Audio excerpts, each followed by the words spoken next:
spot we were last night and trying to jig up some more trout and redfish.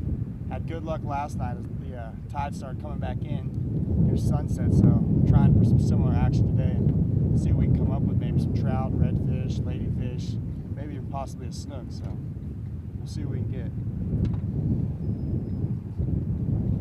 This front just started moving in, so it might affect the fishing. Sean, what is that? Nice fish. That sounds like a pop. Something like a jack.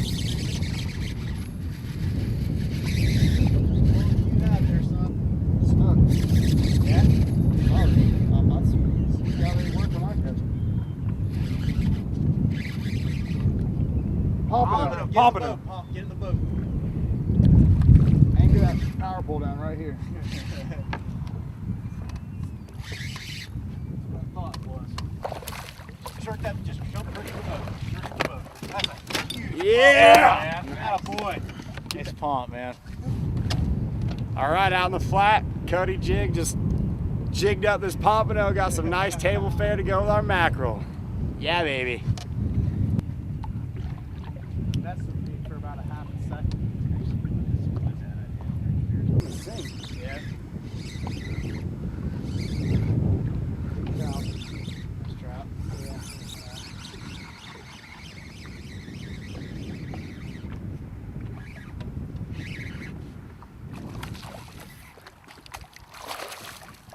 Nice trout.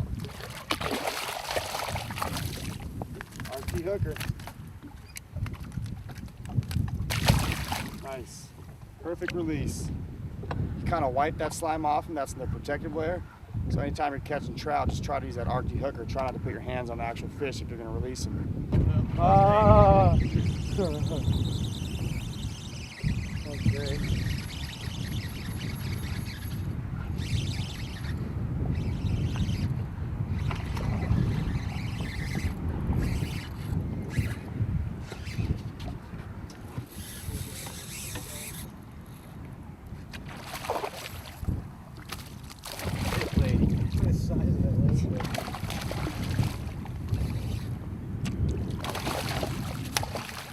Nice.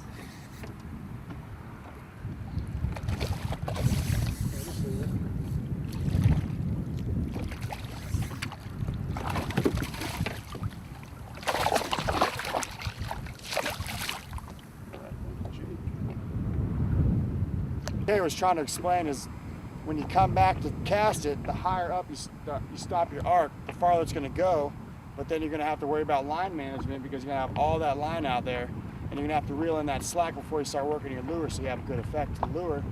But like you say, in the name of the game, we're fishing flats. You want to get as far as you go, distance, coverage, that's what we're working on right now. So Yeah, we're working on long fly balls, not line drives. long fly We're balls. sight fishing, we're working on line drives. You know, right now we're trying to cover a flat, so get it out there and really manage your line well. Trout are the most phenomenal fish. I mean, they're kind of like the white-tailed deer. I think that they'll survive the apocalypse and Armageddon, or whichever ones comes first. But seriously, we have a one fish over 23-inch slot limit for a good reason. Most of those fish that are 23 inches or better are female. They only make up about a quarter of the population. I've been out here on nights in the spring, the summer, full moons, new moons with Dr. Grant Gilmore. We put hydrophones in the water, underwater microphones.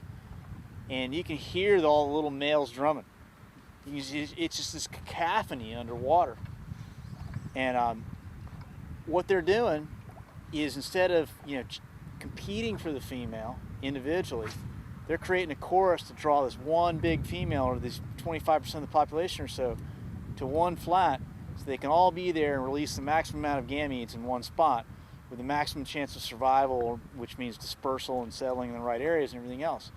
But when you got a population like trout, where only a small percentage of the fish are one sex or the other, it's really important to protect that minority.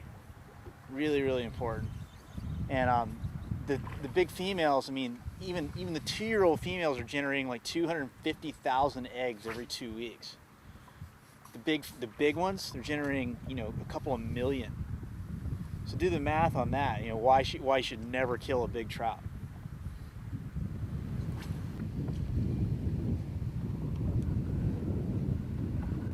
Yeah, well, you guys, thanks for coming down. You guys scored some of the best January weather on the Indian River Lagoon. You know, here down in Stewart that anybody can score. Yeah. And I saw a lot of what this fishery has to offer. What do you think? It was a pleasure. I mean, the weather, couldn't complain. The fishing, couldn't complain. It was great, you know? Well, I love it. I love it here. We're fighting like hell to keep this place healthy. And I can't say we're winning, but we're fighting like hell. But the big things are, you know, we talked about habitat and water quality and all that. Those are the toughest fights. The easiest thing we can do is make sure we don't take fish out of the water faster than they can reproduce themselves. Yep. Simple as that. Simple as that. Pretty simple concept. Science-based management. Do the best we can with the numbers and err on the side of caution. So anyway, I appreciate you guys getting the message out, and I wish you the best. I've been in this business a long time. You're some of the best young guys I've seen come up, the most well-meaning guys I've seen come up through the Thanks a ranks. lot, So good luck to you. Anytime I can help. Thanks, Terry. Thanks for the Yeah. good fortune. Hopefully we can share our message to everybody out there and what we're trying to do. A little fronts pass through. A little nasty out here. Some squalls and lots of rain. Just motoring along right now, heading home. Leaving Stewart Beach, where we videoed with Terry Gibson. And just on our way home, tracking it back through the weather. Gnarly cold front.